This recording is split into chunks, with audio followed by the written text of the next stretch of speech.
Olá, seja bem-vindo a mais um Fala Cientista. Esse agora que é o 10º programa nessa 4ª temporada. Aqui você já sabe, nós falamos sobre ciência de forma clara e descontraída. Apresentamos e discutimos trabalhos e pesquisas das variadas áreas do conhecimento produzidas em nossa universidade e que se manifestam no nosso dia a dia. E para encerrar essa temporada com chave de ouro, o programa de hoje apresenta um trabalho que tem se destacado mundialmente. São as pesquisas com o uso de psicodélicos no tratamento da depressão. Nós conversamos com duas pesquisadoras que ganharam o Prêmio CAPES 2024.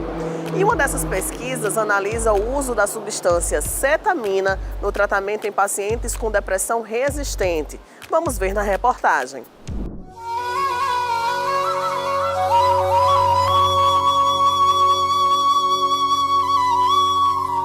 A cetamina é uma substância anestésica, já de uso muito comum na medicina veterinária, mas que também nos últimos 20 anos tem se mostrado como uma substância antidepressiva, com potencial antidepressivo. A cetamina é um anestésico, só que apesar de ser anestésico, quando ela é administrada em doses subanestésicas, ela causa o que a gente chama de efeito dissociativo. A dissociação é um dos efeitos dentro do que a gente chama de efeitos psicodélicos.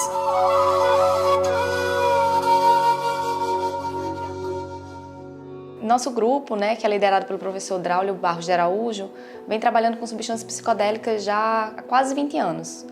E particularmente aqui, em Natal, no Instituto do Cérebro e aqui no Hospital Universitário Onofre Lopes, nós iniciamos fazendo pesquisas com ayahuasca, fizemos um estudo duplo cego, placebo randomizado, que foi coletado, os dados foram coletados entre 2014 e 2016.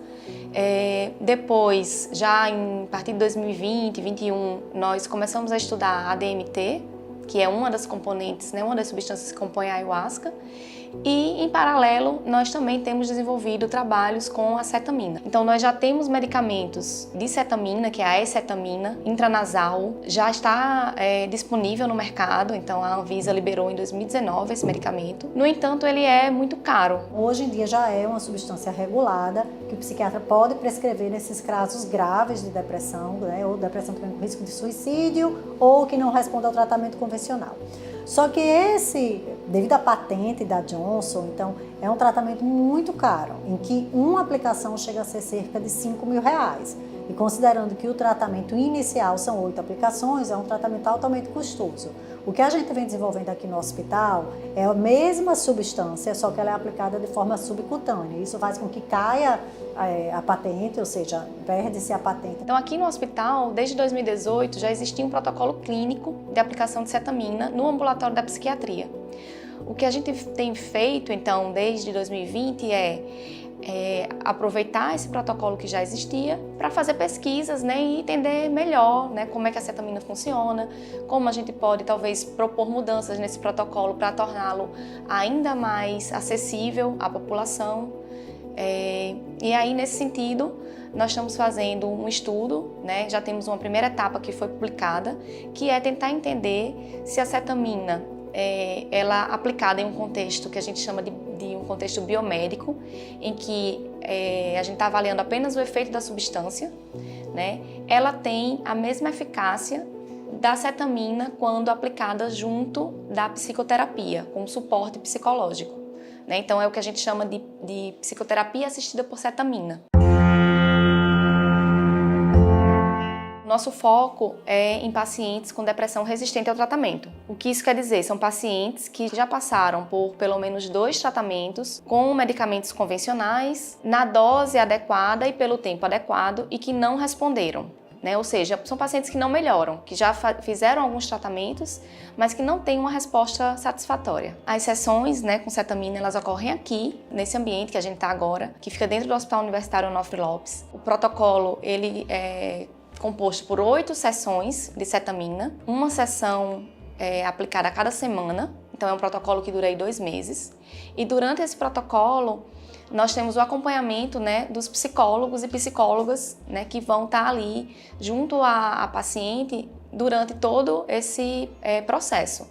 Então, esse protocolo inclui sessões de preparo em que o paciente vai ser orientado, né, vai ter uma psicoeducação, até mesmo sobre a própria depressão, mas também sobre a substância, porque a acetamina, ela é uma substância que pode provocar algumas alterações no corpo, na maneira de pensar, no que você sente, naquele momento ali que vai durar 1 hora, mais ou menos. A forma de administração que a gente tem usado é subcutânea, e aí isso faz com que essa duração aí dos efeitos seja da ordem aí de 1 hora, mais ou menos. Então, a gente teve um sucesso com essa administração por uma rota diferente, a gente teve um sucesso de observar essa resposta. Já temos 2 artigos publicados, um que mostra esse efeito antidepressivo e o efeito também anti-suicida. Isso é muito relevante quando a gente pensa principalmente no suicídio, que é uma questão que não tem muito tratamento farmacológico, né?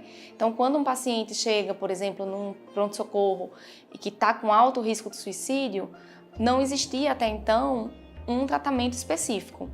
A cetamina, ela tem sido usada com esse objetivo, tanto que essa é uma das aprovações que a Anvisa permite o uso da cetamina para risco de suicídio. E o que a gente viu no nosso estudo é que após uma única sessão com a cetamina subcutânea, já existe uma redução significativa nesse risco, né? Além disso, o que a gente também percebeu nesse estudo é que essas mudanças elas foram sustentadas até 6 meses. Além dos estudos com a cetamina, as pesquisas com psicodélicos de saúde mental rendem reconhecimento e premiações. As pesquisadoras foram laureadas no Prêmio CAPES 2024, consagrando-as pela contribuição de impacto em diferentes áreas do conhecimento. O prêmio, naturalmente, ele é fruto, né, de todo esse trabalho. Foi um prêmio muito importante porque ele foi dado dentro da área médica. E se a gente imagina dentro da área médica tão ampla que a gente tem desde doença infecciosa, genética, metabólica, a gente ter essa premiação voltada para a saúde mental e principalmente para a utilização de substâncias psicodélicas no tratamento dessas psicopatologias de resistentes, mostra como esse campo realmente está sendo... existe uma necessidade realmente de exploração desse campo e como isso eu acho vai ser aceito aos poucos pela sociedade devido à demanda que existe dentro da saúde mental. Essa premiação, né, veio como um grande reconhecimento e uma amostra de que o que a gente tem feito aqui é realmente relevante, né? O artigo que puxou a premiação foi o artigo do meu doutorado, esse que a gente investigou os efeitos antidepressivos da ayahuasca na depressão resistente ao tratamento, que é um artigo que hoje tem mais de 850 citações. E é um artigo que realmente foi muito importante, né? Foi o primeiro artigo que fez um ensaio duplo cego, randomizado, a testar uma substância psicodélica na condição de depressão resistente ao tratamento. Primeiro artigo no mundo. Então, acho que cada vez mais o nosso grupo tem um reconhecimento e tem a motivação para continuar fazendo essas pesquisas, né, que são muito importantes, que tratam aí de questões que a gente vê que cada vez mais é relevante na sociedade.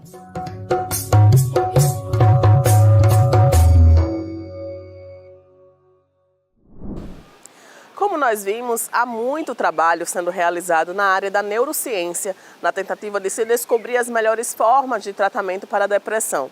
E o estudo com psicodélicos tem se encaminhado cada vez mais para novas e viáveis propostas de tratar a saúde mental.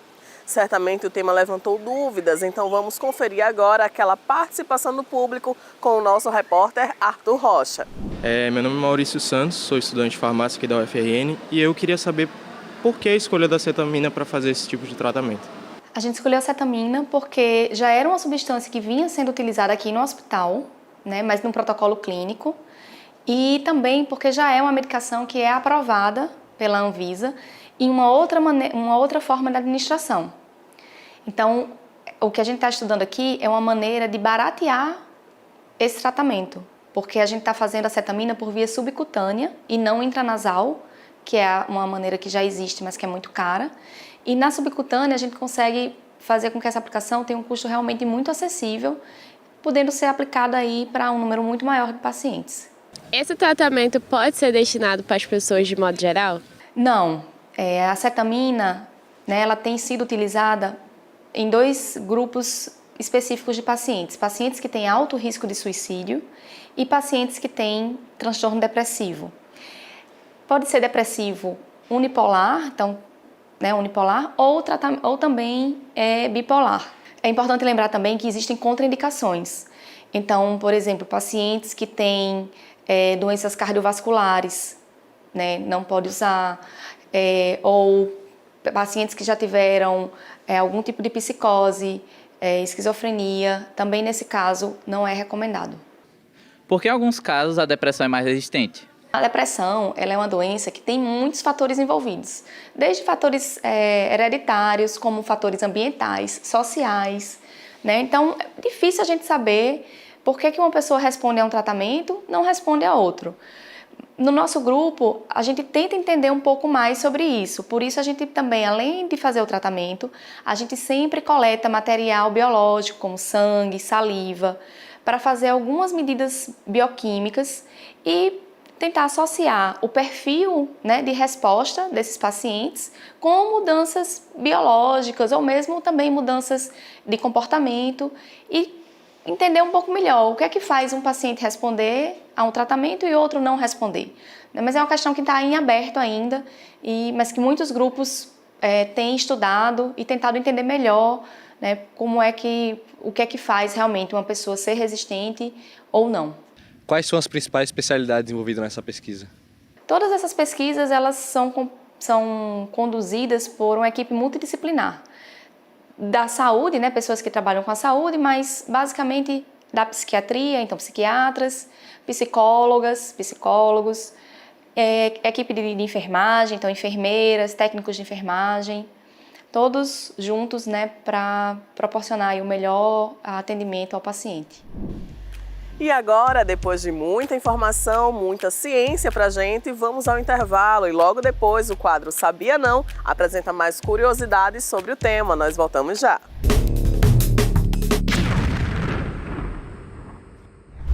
Estamos de volta e agora vamos direto para o nosso quadro que apresenta as curiosidades do mundo da ciência. Vamos conferir no quadro Sabia Não?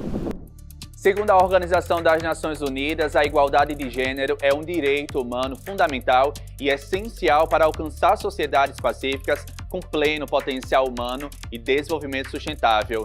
De acordo com o levantamento da Unesco, apenas 30% dos cientistas no mundo são mulheres.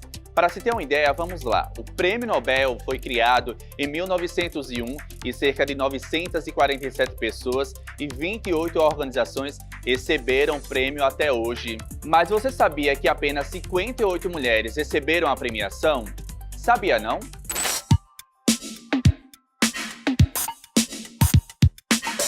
A luta para que mais mulheres pudessem ocupar espaços nas áreas de ciência, tecnologia, engenharia e matemática, área que apenas 35% das estudantes brasileiras estão matriculadas, também foi iniciada por pioneiras que enfrentaram restrições drásticas e desafios ainda maiores para ocupar espaços estruturalmente negados ao gênero.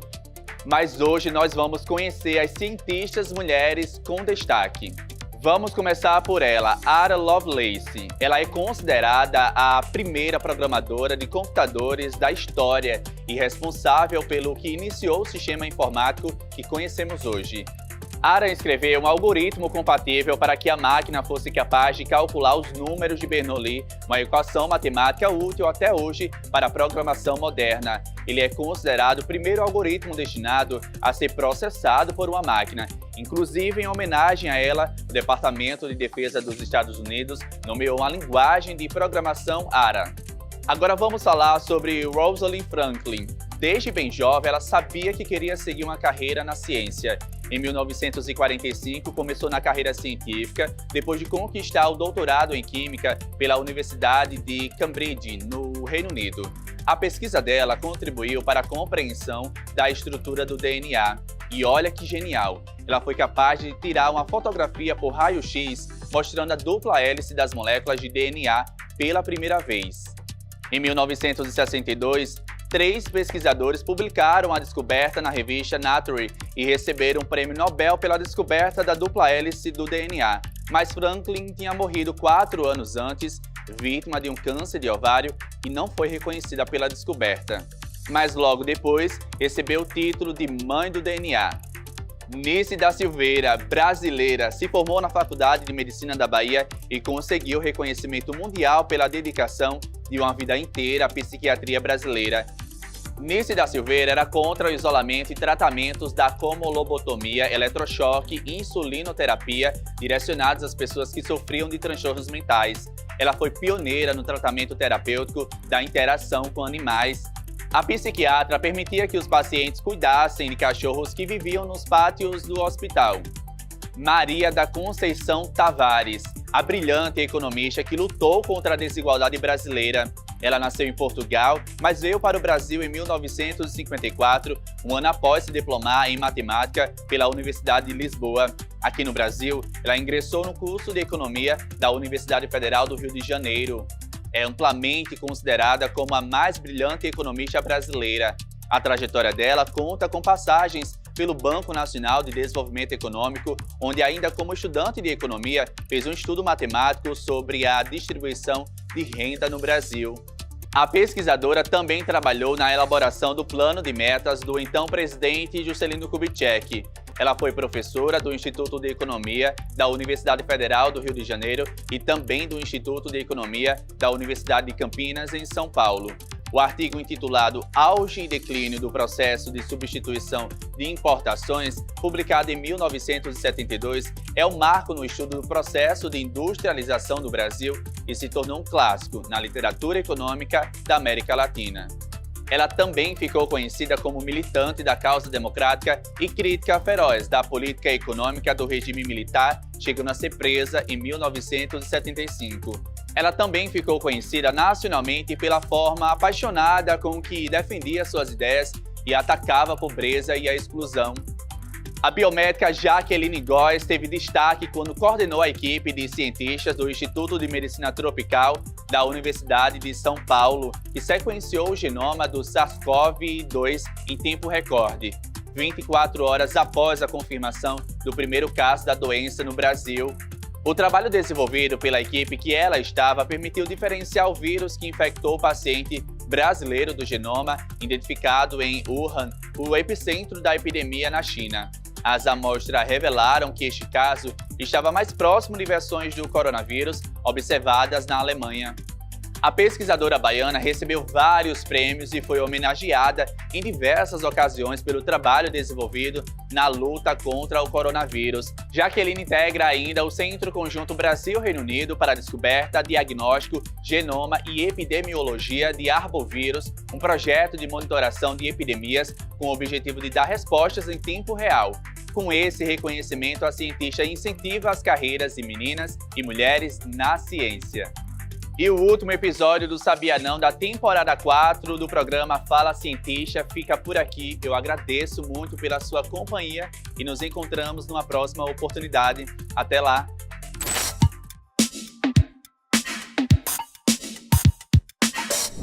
O quadro Sabia Não também está nas nossas redes sociais e você pode acompanhar lá no Instagram. Esse programa e todos os outros também ficam disponíveis no canal do YouTube da TVU. No programa de hoje, conhecemos o trabalho de pesquisadoras com o uso da cetamina no tratamento contra a depressão. E também vimos como essas mulheres cientistas têm se destacado nas pesquisas no Brasil e no mundo. E chegamos ao fim do nosso 10º episódio em 2024. Ao longo dessa 4ª temporada, compartilhamos muito conhecimento científico. Nós vimos, por exemplo, o desenvolvimento de programas de computador no auxílio de pessoas com deficiência, o inventário turístico de Fernando de Noronha e as descobertas da ciência na saúde mental. Foi muito bom estar aqui falando sobre esse fabuloso mundo da ciência. A gente se encontra em 2025. Até lá!